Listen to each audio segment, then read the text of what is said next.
we take historic action to reassert the future which belongs to America, always has belonged to America. We just lost sight of it on occasion. And I just want to start by stating that we've just concluded our big trade deal with Japan and numerous other countries in addition, as you know. But on the Japan deal, because it was literally just signed, was just signed, it gives us a sort of signing bonus. So I'll bring it into sports talk, a signing bonus. Like you have signing bonuses too, I understand. Getting a lot of money, 100 million, that's not bad. But that's not as good as the signing bonus we got. We got a $550 billion signing bonus for the country.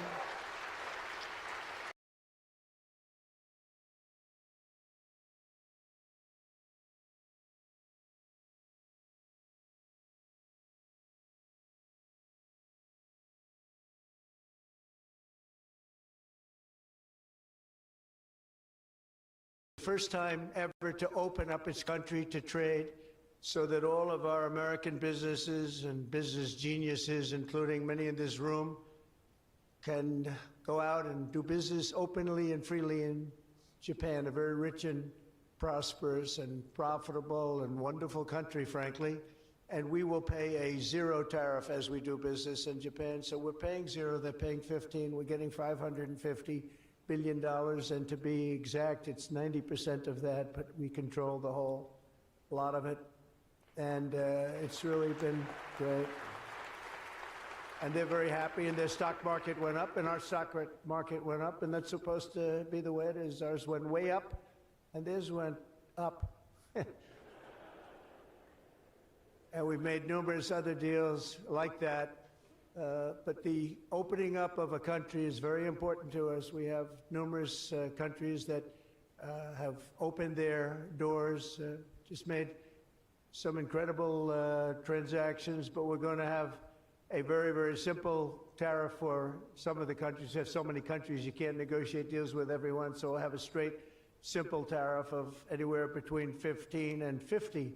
A couple we have 15 because we haven't been getting along with those countries too well, so we just say, let's pay 50, and that's the way it is. But remember, we get countries that were closed, always closed. Everyone in this room would never remember any of them to be open. We've offered such a deal to the European Union, where we're in serious negotiations, and if they agree to open up the Union to American businesses, then we will let them pay a lower tariff. So the tariff is very important, but the opening of a country, I think, can be more important if our businesses do the job that they're supposed to be doing. Such openings are worthy of many points in tariffs, and they're a good thing, not only for, as an example, Japan or Europe, but certainly a great thing for America because it allows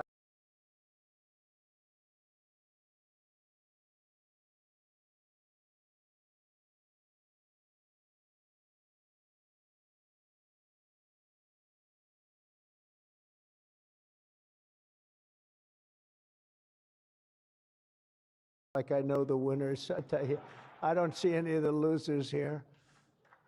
But now if some of the countries that pay 25% or more on autos complain, remember that Japan was willing to pay upfront the $550 billion for that privilege of negotiating with the United States of America. We also made a deal yesterday with the Philippines and Indonesia, which in both cases will be opening up their country. And we're in the process of completing our deal with China. And as you know, the UK, we made a deal. It was a very good deal for everybody. Everybody's happy. It's always nice when everybody can be happy. But mostly we'll be charging straight tariffs to most of the rest of the world because we have over 200 countries. People don't realize that's a lot of deals. Even if you're like me, a deal junkie, that's a lot of deals. That would be too much for anybody. Ooh. How did we do with this country that I never heard of?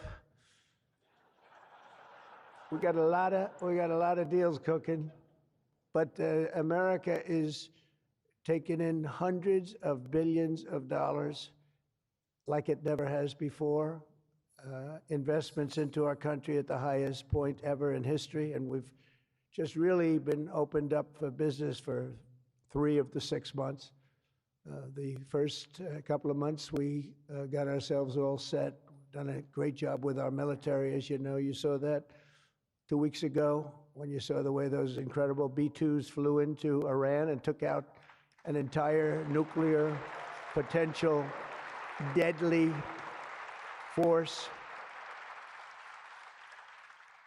But I want to thank some of the incredible people that I see before me, including White House AI czar David Sachs. He's been great for organizing this very important summit, and especially for putting it in D.C., where it's a little bit easier. I don't know if it's easy for you, but it's a hell of a lot easier for me. Along with his colleagues at the All In podcast, which is very good. I did that podcast a year and a half ago, and I said, this is something, it was pretty new, pretty raw. Everybody I knew saw that podcast. I said, well, he's got something pretty good. Who is that guy? He's a smart guy, by the way. I think if I ever get in, which at the time people were saying I had a shot, not as good a shot as it turned out. We won in numbers that nobody believes. We won every swing state. We won by millions and millions of votes, winning the popular vote. We won with the districts, as they would call them, 2,750 to 505. And that's why the map is almost completely red, except for a couple of little blue areas on each side of it. But it was a great experience, frankly, for me, and hopefully it's a great experience and been a great experience for our country, because they're saying we had the greatest 6 months that a president has ever had, the opening 6 months. And I'm not even sure, maybe 6 months, I'm not sure it's the opening, but let's call it the opening 6 months. It sounds a little bit nicer.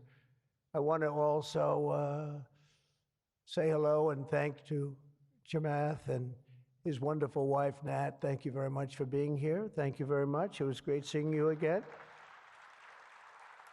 Great couple. David Friedberg and even, as we know, Jason Calacanis.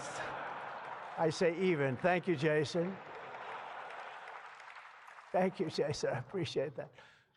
Yeah, he's a good person. Thanks as well to the Hill and Valley Forum and our future Undersecretary of State, Jacob Hellberg. Good work. Good. Stand up, Jason. Good. I met him a year and a half ago, and I was very impressed. I said, let's bring him in. We bring in a lot of smart people. And David's been unbelievable as the job he's doing. Along with Secretaries Doug Burgum, who's been incredible. Doug? Thank you. Thank you, Doug. Great job. He's producing low-cost energy. We're down to $64. I want to get it down a little bit further if we can. I don't know if the oil companies love that or not, but we want to have very inexpensive electricity so that you can power up the plants, because you need more electricity than any human beings ever in the history of the world. When I heard what you really need, I said, you got to be kidding. Double what we produce right now for everything, right? I don't know, you're going to... Jensen, you're going to have to explain that to me someday, why they need so damn much. Couldn't you do with a little bit less? My father always used to say, turn off the lights, son. But you guys are turning up the lights. I want to thank Howard Lutnick for doing a terrific job. He was involved in the big deal that we just completed with Japan. Howard, wherever you are, Howard. Where is Howard? Hi, Howard. Great job you did. Appreciate it. Really, that was an interesting negotiation, wasn't it? These are tough people. These are good negotiators, I will tell you, Japan. But they love their country, and they do what's right for their country. I want to thank Chris Wright, if Chris is around. Chris is here because he's helping with the tremendous energy success that we're having. We're having tremendous energy success. We're the biggest. We have more energy than anybody else in the world. Nobody knew that until I came along, but we have more energy than anybody else in the world. We're making incredible deals on energy, including deals in Alaska. Well, we that's the mother lode. That's the big one. And we're making deals with various Asian countries that need it. And it's actually hard to believe, you don't think of it, but Asia is very close to Alaska, relatively speaking. It's not the closest, but it is pretty much the closest when it comes to oil and gas and energy. And we're making some incredible deals. And I want to thank Chris. Chris is fantastic, works in partnership really with this gentleman who's the head of you've got the land and he's got the energy, right? But they formed a great partnership, Doug. So that's one of the greatest partnerships I've seen in a long time. They work hand in hand and they have done a great job. Administrators, Kelly Loeffler, I think, is here. Kelly, thank you very much. Hi, Kelly. Thank Kelly. And probably the most important man in the room, and I say it in all sincerity, more important than Doug and Chris and all that energy they're producing. He's a man that produces fast permits on the environmental impact statements. He gets them done. I said, Lee, you have 1 week for nuclear, and you have a couple of days for oil and gas, okay, for the approvals. And we kid, but he really is. He's knocking them out fast. He's knocked out a lot. A lot of you guys have started your plants already, and you've already had your approvals. So where's Lee Zeldin? Is he here? He is so great. This guy, he is so great. That's why he has a slightly better seat than I gave to Doug, you see? Nah, he's doing a fantastic job in a lot of ways, but he's doing a great job, and he's getting fast permits, and safe and good and everything else, but he's moving them along rapidly, already given some. And one of the most exciting things we'll talk about in a second is the fact that you're going to build your own electric producing plants when you build whatever you're building. And it's different things, including automobile factories, which are going up all over the place. You'll see them starting soon. They're moving into our country because of the tariffs, because they don't want to pay the tariffs. They're moving into our country at a record speed. But the ability to build your own electric plant, not having to rely on a 100-year-plus old grid. And then if you have electric capacity extra, you're going to sell it into the grid, make some money, but you'll sell it right back into the grid. Director of the Office of Science and Technology Policy, Michael Kratsios. Michael, thank you very much. Thank you, Michael. As well, it's supposed to be taking a vote right now, a big vote. Senator Ted Cruz. Is Senator Cruz here? Oh, look at my senator. Why aren't you voting? I think we lost David McCormick, who's voting. So is David here? Because you're supposed to be voting, Ted. I don't know. I'll tell you what, this man works hard. Ted works hard, and he works good. And a very special thanks to some of the top industry leaders here, including somebody that's amazing. I said, look, we'll break this guy up. This is before I learned the facts of life. I said, we'll break him up. They said, don't say it's very hard. I said, why? I said, what percentages of the market does he have? Sir, he has 100%. I said, who the hell is he? What's his name? His name is Jensen Huang, NVIDIA. I said, what the hell is NVIDIA? I've never heard of it before. He said, you don't want to know about it, sir. I figured we could go in and we could sort of break them up a little bit, get them a little competition. And I found out it's not easy in that business. I said, supposing we put the greatest minds together, they work hand in hand for a couple of years. He said, no, it would take at least 10 years to catch him if he ran NVIDIA totally incompetently from now on. So I said, all right, let's go on to the next one. And then I got to know Jensen, and now I see why. Jensen, will you stand up? What a job. What a job you've done. Man. Great. He's a great guy, too. Lisa Su of AMD. Lisa? Thank you. Congratulations. Great job. Sham Sanikar of Palantir. We buy a lot of things from Palantir. Where are you? Are we paying our bills? I think so. We just made a deal with the European Union where they're going to pay the United States of America 100% of the cost of all military equipment. They're going to ship it to the European Union, and then they'll distribute it, and much of it will go to Ukraine.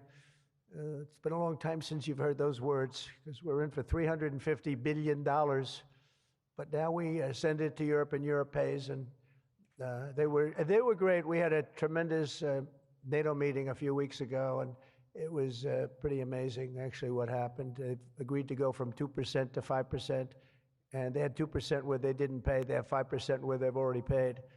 That's a big difference. That's trillions of dollars, actually, trillions.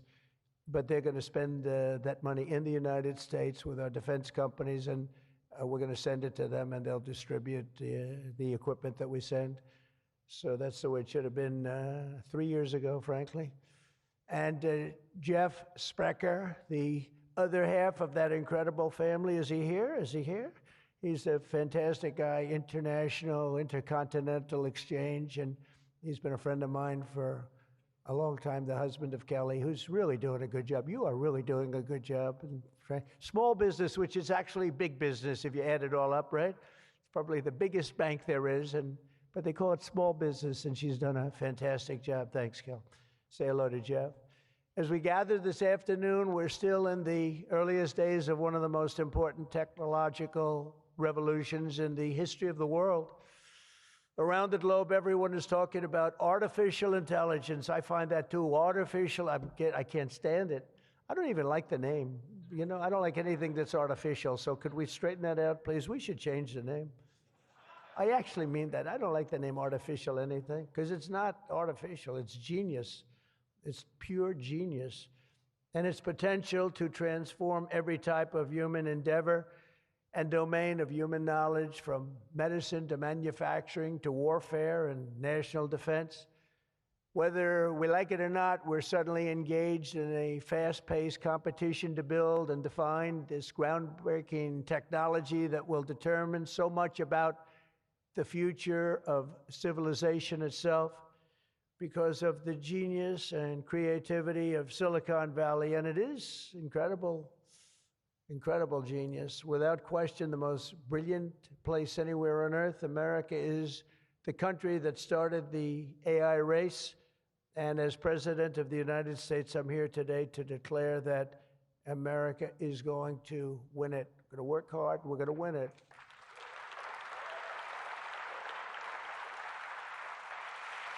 Because we will not allow any foreign nation to beat us. Our children will not live on a planet controlled by the algorithms of the adversaries advancing values and interests contrary to our own. We don't want to have contrary interests. We want to get along, and we'll get along with other countries. We're having a great relationship, as I told you, with those countries that we mentioned, with Japan and Indonesia and so many others. The European Union, we're getting along. We're getting along very well with China. A lot of respect for President Xi. We have a great relationship, and we'll see how it all works out. But we're getting along with countries it's really been pretty amazing, I will say that, and it's a good thing. It's a good thing, not a bad thing.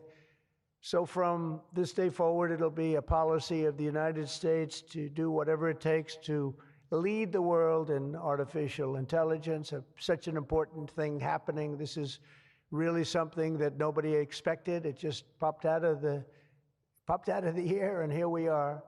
But we will defend our nation, our values, our future, and our freedom, and it will be really great. But what we really need to be successful is a very simple phrase called common sense, and that begins with a common sense application of artificial and intellectual property rules. It's so important. You can't be expected to have a successful AI program when every single article, book, or anything else that you've read or studied, you're supposed to pay for. Gee, I read a book, I'm supposed to pay somebody. And you know, we appreciate that, but you just can't do it because it's not doable.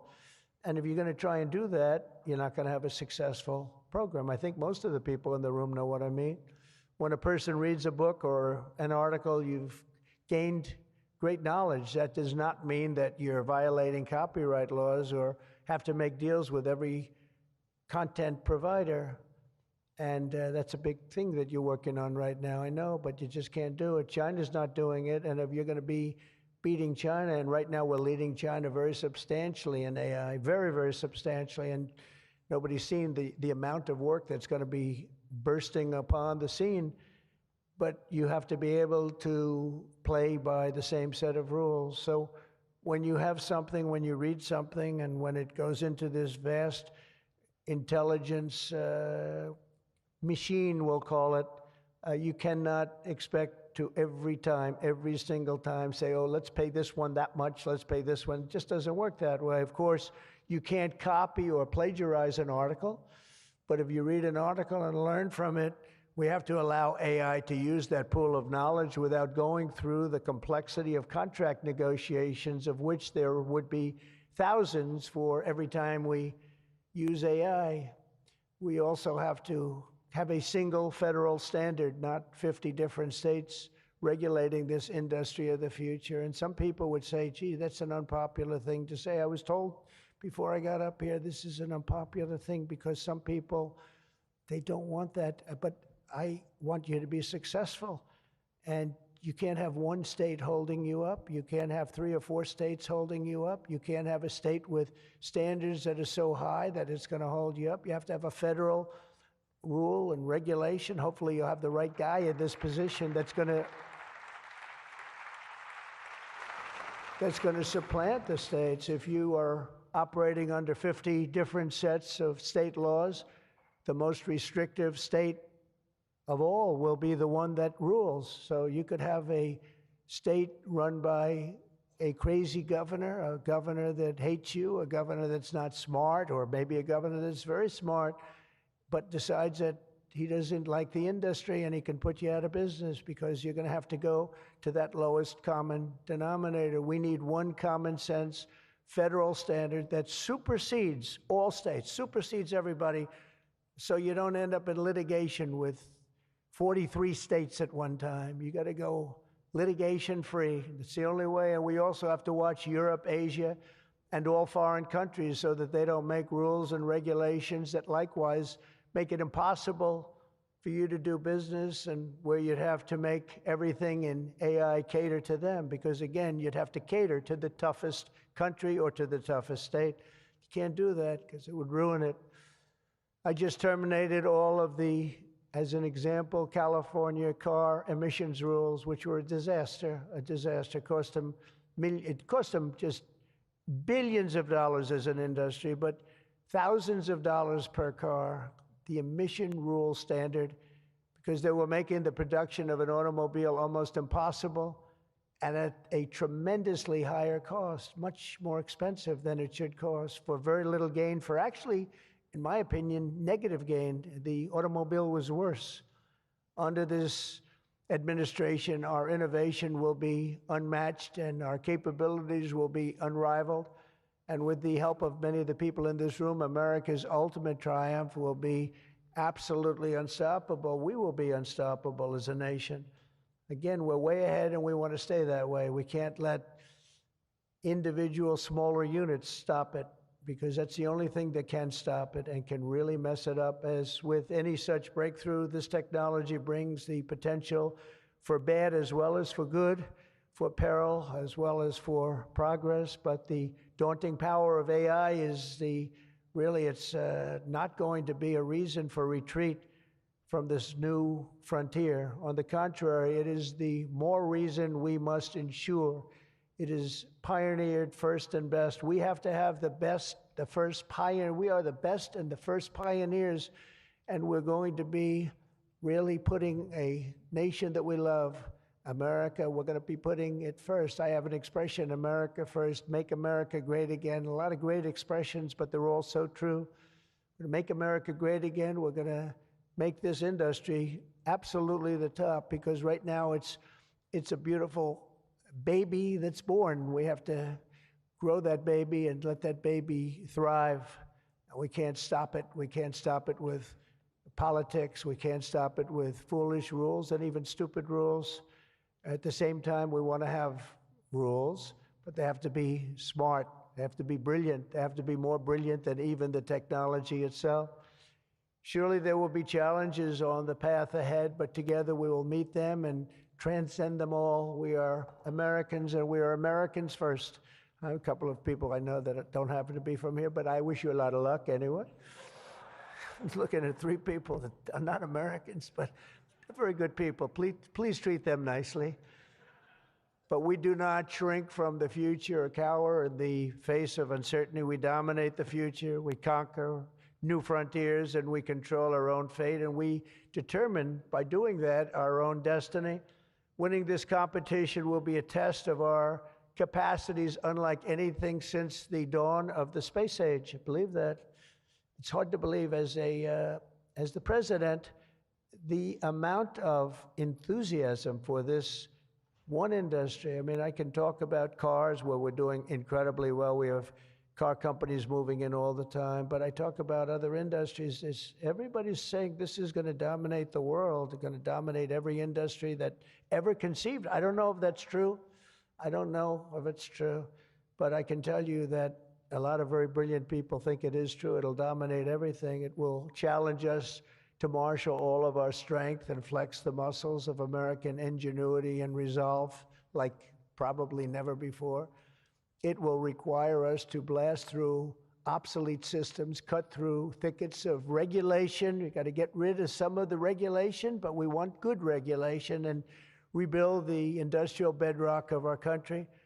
And perhaps most importantly, winning the AI race will demand a new spirit of patriotism and national loyalty in Silicon Valley and long beyond Silicon Valley.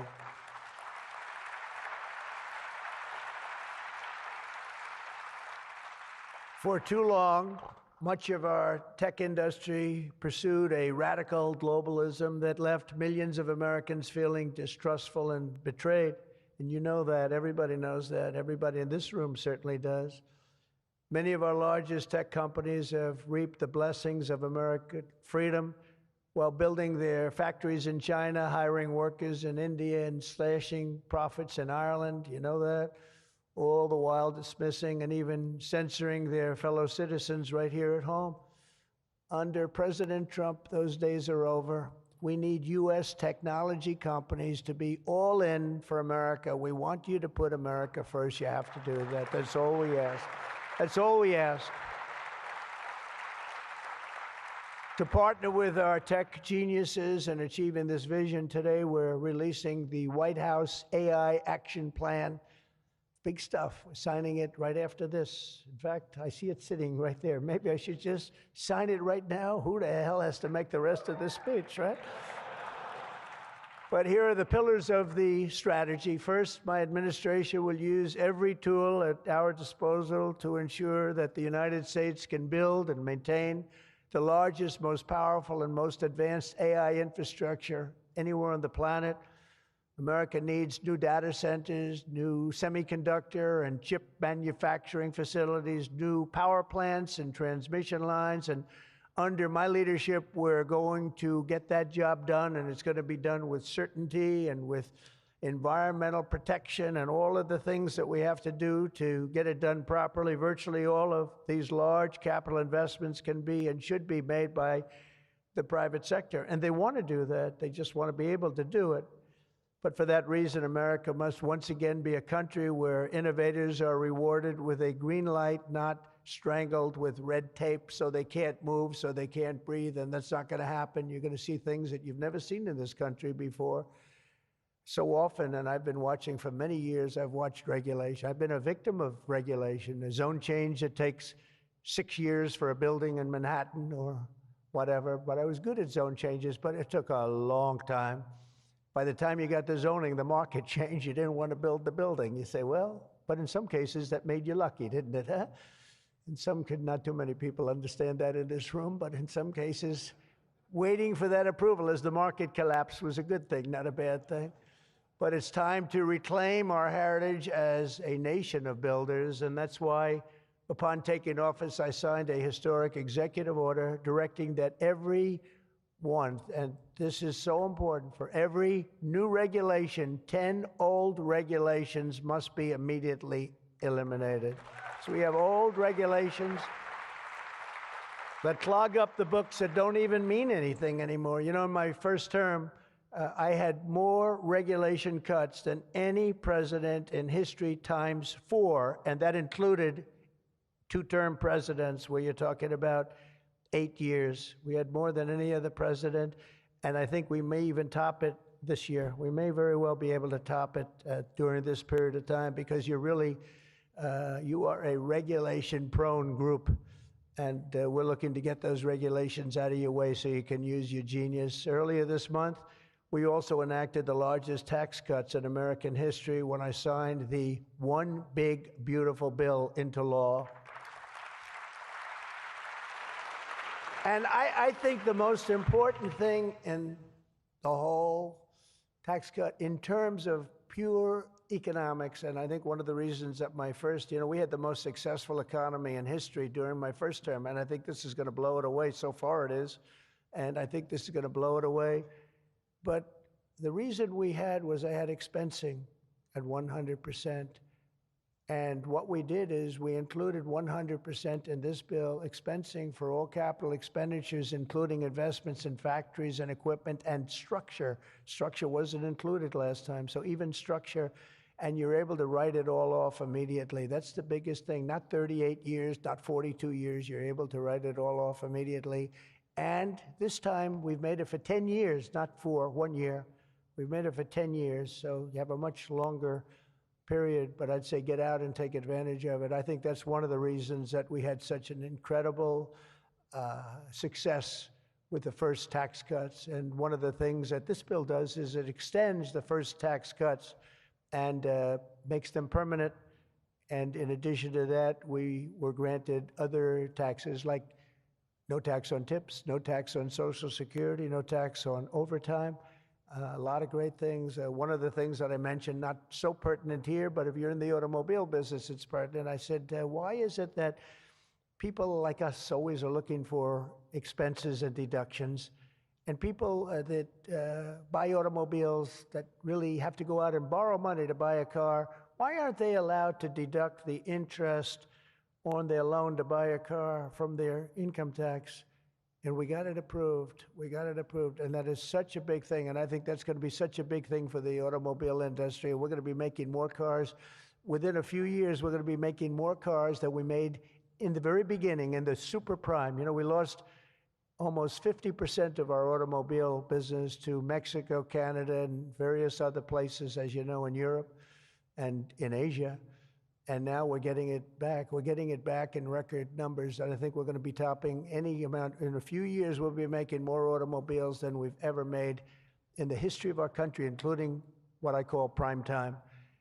My administration is also pursuing a future of all-out American energy dominance, and on day one, I terminated the Green New Scam. You know what that was? You were all victims to it. Perhaps the second or third greatest scam in the history of our country. I would say the first was Russia, Russia, Russia, and we had a couple of others too. But the Green New Scam was one of the greatest. It's so ridiculous what they've made you do. The carbon footprint. They talked about the carbon footprint, and then Obama hops onto a 747 Air Force One and flies to Hawaii to play a round of golf and comes back. What about the carbon footprint? No, we didn't like that. And what Biden has done is absolutely terrible. He made it impossible, almost impossible for people to do business, not even talking about the border, where millions and millions of people flowed into our country, many from prisons, from jails, from gangs, from mental institutions all over the world. No, we're not doing that. We have to get them out. We've got 11,888 murderers, many of them committed more than one murder. Many of them, more than 50%, committed more murders. We're getting them out of our country, or in some cases, they're so bad, we're not getting them out. We're having to lock them up because we don't want them ever to come back, no matter how good we're doing. Last month, you probably read, we had 0 people enter our country illegally. And over the last number of years, you'd have hundreds of thousands, literally hundreds of thousands of people a week pour into our country, totally unvetted and unchecked. And what the hell were they thinking? What they've done to our country is so sad, and we can never forget it. But we're unleashing all forms of energy, including natural gas, oil, and clean, beautiful coal. I instructed my people, in the form of Chris and Doug in particular, you are not allowed to say the word coal without saying clean, beautiful in front of it. You can only say clean, beautiful coal. It's a little embarrassing because we had somebody making a speech the other day, right? And he mentioned the word coal about 30 times because that was the subject. And he kept going clean, beautiful. I wanted to say, okay, just take it easy. You could just, got a little bit crazy, right, Doug? But it's, China's using it. They're building now 57 big power plants, all fueled by coal. And we have to compete, we have to win, and we're going to have clean, beautiful coal, but we have more coal than any. We have more anything in terms of energy than anybody, oil and gas. We also have more coal. In May, I also signed an executive order to rapidly begin construction of safe, reliable nuclear reactors. That's a big thing now. And many of you are going to be using nuclear. You know, I had problems with nuclear. I saw some of the things, but what they've done with nuclear is like what you've done with AI and other things. It's incredible, actually. It's long-term, it's inexpensive, it's safe. What they've done is really amazing. So we opened up the industry, very strict rules, but we opened up the industry, and some of you are going to choose nuclear over oil and gas or whatever it might be.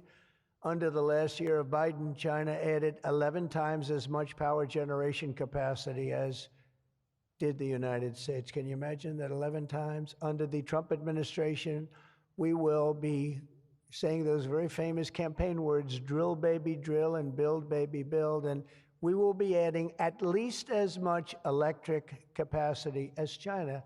We think we're going to catch them and maybe even have something a little bit extra. They're going very rapidly, but so are we.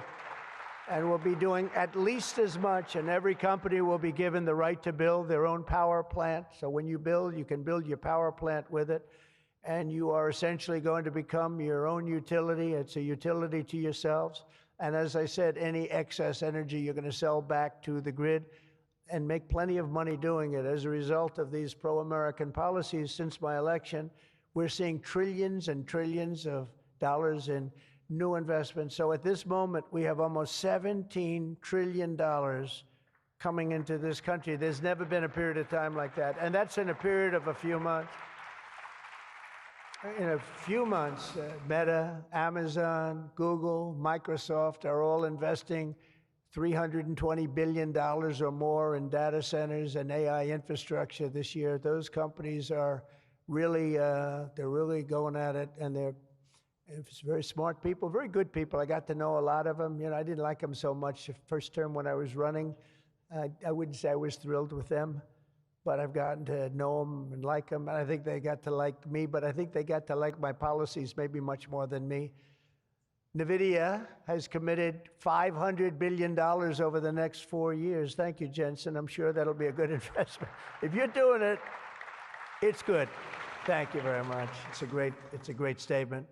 Last week, I was in Pennsylvania as 20 companies announced $92 billion with David McCormick, senator, great guy from Pennsylvania.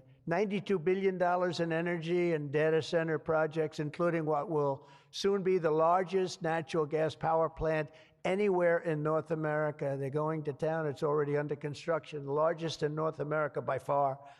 For decades, we had leaders who spent their time focused on building up foreign nations. Under the Trump administration, we are going to have leaders who are going to build up our nation. This colossal investment in AI infrastructure and many other industries, for that matter, such as automobiles and so many other things, will also create thousands and thousands of great-paying jobs, the kind of jobs we want, including lots of blue-collar jobs. And you know, our numbers are very good right now, but wait till you see these numbers in 2 years from now. It will mean higher wages and more opportunity for millions of energy workers, HVAC technicians, engineers, electricians, and the hardworking citizens who make our country run. These are great people that make our country actually run. To ensure America maintains the world-class infrastructure we need to win today, I will sign a sweeping executive order to fast-track federal permitting, streamline reviews, and do everything possible to expedite construction of all major AI infrastructure projects. And this will be done. You will get so good a service in so many ways, not only from Lee with the environment, but you need many other types of permits, and you're going to go so fast. You're going to say, well, wait a minute, this is too fast. I didn't expect to go this quickly. This is a problem. I may cause a problem in opposite, but including factories, data centers, and power plants of all kinds, the United States will have total industrial and technological supremacy. The second pillar of our action plan for AI dominance is to get the entire world running on the backbone of American technology, and I think that's very much happening right now, and I think it's going to happen. The last administration was obsessed with imposing restrictions on AI, including extreme restrictions on its exports. As you know, they made it very difficult to export. This alienated American partners and drove even our friends into the arms of China and other countries. That's why upon taking office, I repealed the so-called Biden diffusion rule. Can you imagine that? That crippled American AI exports, the Biden diffusion rule. I wonder who came up with that name, because he has no idea what it is. He had no idea what it was. He came up with a rule. I wonder who drew that one. I wonder, was that signed by the AutoPen, I think, because they went to him and said, we're going to do a diffusion rule. Mr. President, what? What? It's okay, the AutoPen will take care of it. It's one of the greatest scandals in the history of our country, let me tell you. Under my administration, we will maintain necessary protections for our national security, but we will never forget that the greatest threat of all is to forfeit the race and force our partners into rival technology. We're not going to do that. We're not going to do that. Okay? Not going to let that happen. That could be the end. When I traveled to the Middle East in May, every leader I met was thrilled to do business with American tech firms and with America, and they were all thrilled to meet me, believe it or not. It's hard to believe, isn't it? But they were. By the way, most powerful woman in the world is here today. Susie Wiles, stand up, please. Susie Wiles, Chief of Staff. She can take out a country with a mere phone call. No, they just voted her the most powerful woman anywhere in the world. She might be the most powerful person in the world, I think. But she's done hasn't she done a good job, though, huh? Good. But we're going to come home with trillions and trillions of dollars in deals, and that's the way it is. But the King of Saudi Arabia, I met three great leaders. I went to three countries predominantly. King of Saudi Arabia said, and I can say that Qatar and UAE, the leaders, brilliant guys, great people, they said the same thing. They said, you know what, that 1 year ago, your country was dead. It was a dead country. They were looking at China, they were looking at other places, but you had a dead country. And today, Mr. President, you have the hottest country anywhere in the world. They said that, and they meant it so strongly. And when I went to NATO 2 weeks ago, where we made the deal where they pay 5% instead of 2%, they said the same exact thing. They said, boy, I tell you what a difference it is. It's a year ago, you people were dead. We didn't think you were going to make it as a country. Today, you're the hottest country in the world. They all said it. All those leaders said it, 30 of them. So today, I'm signing another major executive order that will turn America into an AI export powerhouse. Under this order, Secretary Lutnick and Secretary Marco Rubio's doing a great job as Secretary of State, will work to rapidly expand American AI exports of all kinds, from chips to software to data storage of all kinds. And that's very important. That's going to give you the freedom to do what you want to do. And third, once and for all, we are getting rid of woke. Is that okay? Because I know you had to hire all woke people. I heard you had to hire all woke people under some of these things. How about the chips, where they give you the chip nonsense, where they give you billions of dollars if you only build a chip company? These people have plenty of money. They don't need the money. They need the permits. They need the rights to do it. They don't want to pay tariffs, so they come and they build here. That's why they're coming here. Number one, they like me, but they like not having to pay tariffs even more. And they're coming. But Biden gave billions of dollars to companies that have nothing but cash. And they don't say where to build. It's just give them money. But here's the problem. They have to hire lots of woke people. And they say woke isn't for this particular industry. We've noticed that. They're not for a lot of industries, if you want to know the truth. So the guidelines were impossible. They're going to give you money, but you got to hire this and this and this and that. And I don't want to get into it too much because I don't want any controversy today.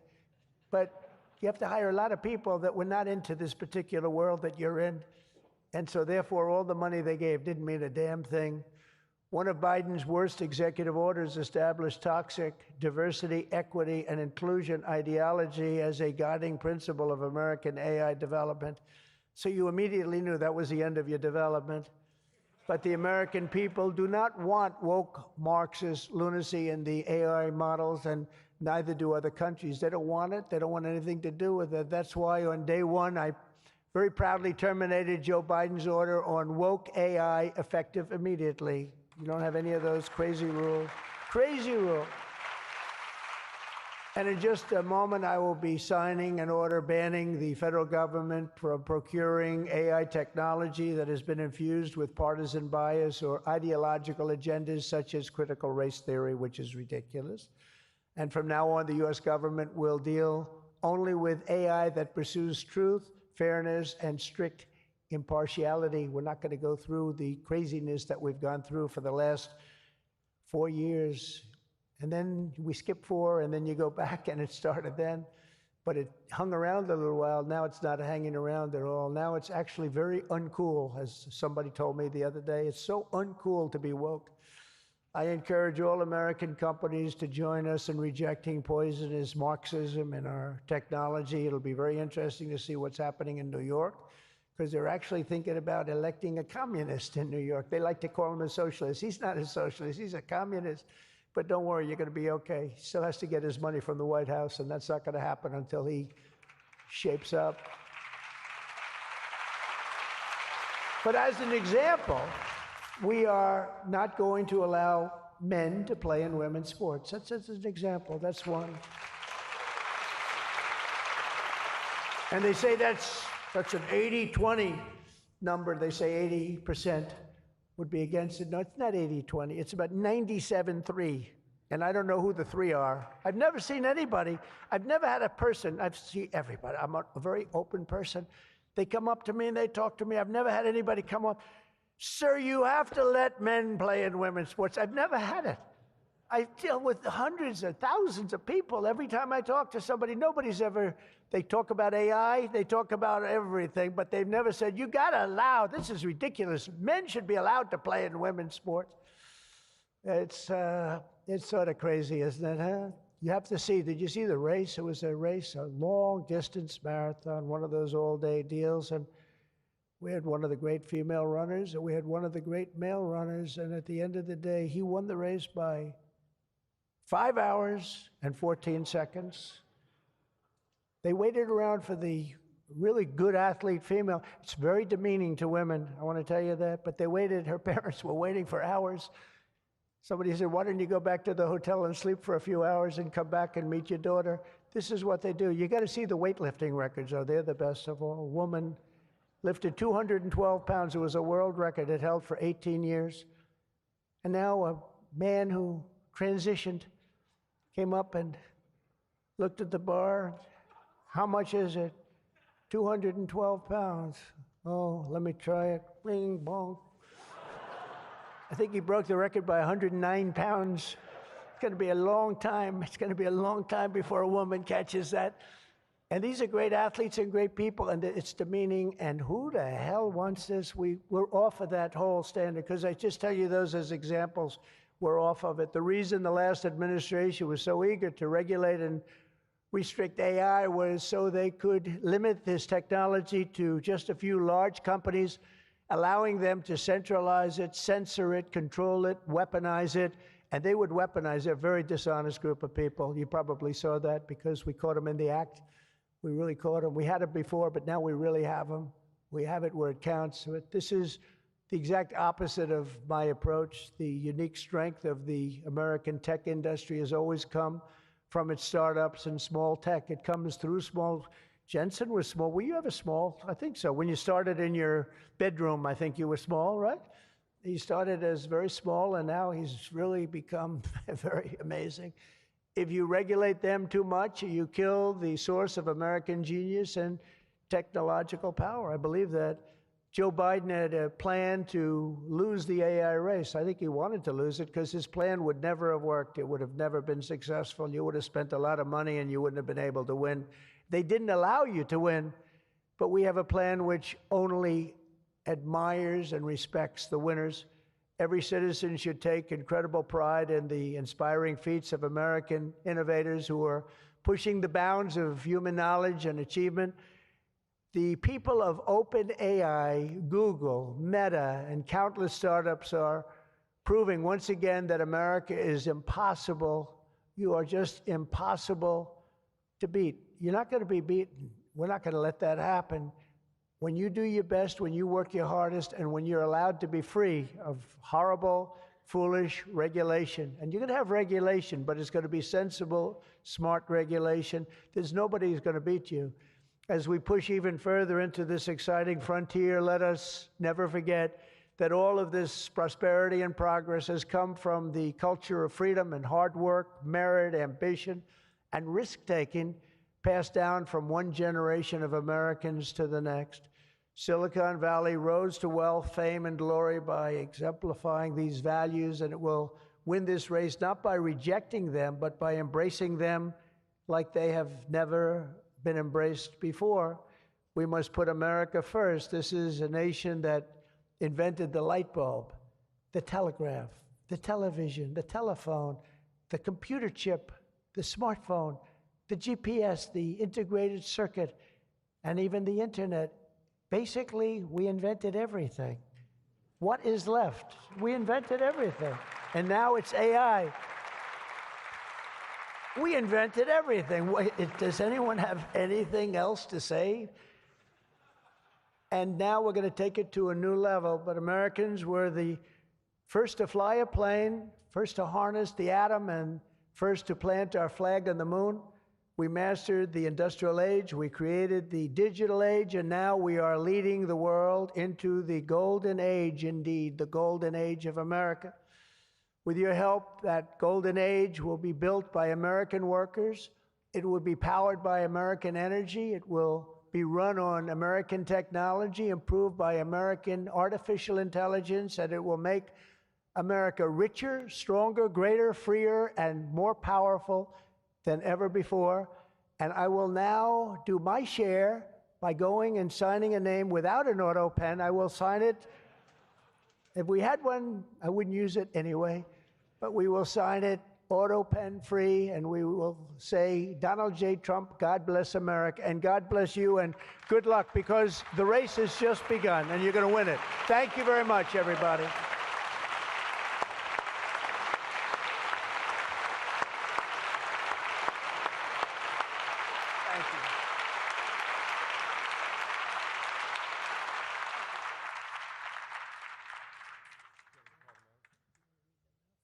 Yes, sir, Mr. President. Mr. President, the first executive order that we've prepared for your signature today relates to federal permitting for data center infrastructure. As you mentioned during your speech, this is a crucial issue affecting the entire AI industry. What this executive order will do is establish fast-track permitting and ensure that the federal government is working to get data centers approved and through the permitting pipeline as quickly as possible.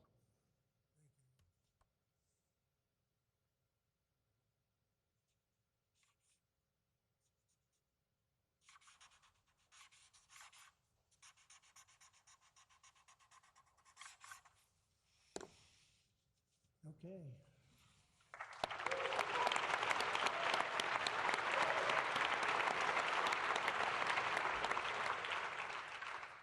As you said before, sir, it's absolutely essential that American AI models and the American AI industry dominates the future of this industry around the world. What this next executive order will do is promote, through various instrumentalities of the federal government, the export abroad of American AI models to ensure American AI dominance in the future.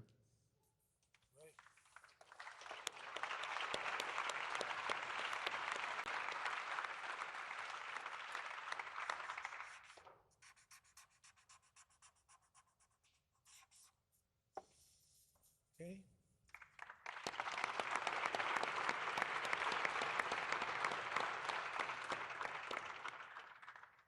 And lastly, sir, as you said in your speech, we don't want woke AI. We want AI models based on accurate information that give accurate information and accurate answers.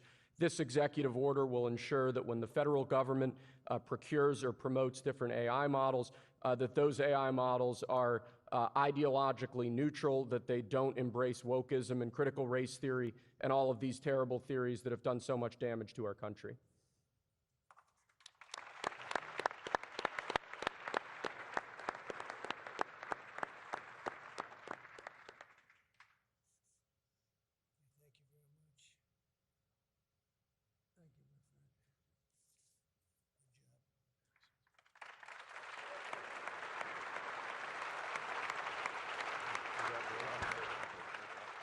Thank you very much. Thank you, my friend. Good job. Thank you, everybody. Thank you very much, everybody. Good luck. Good luck. Thank you very much.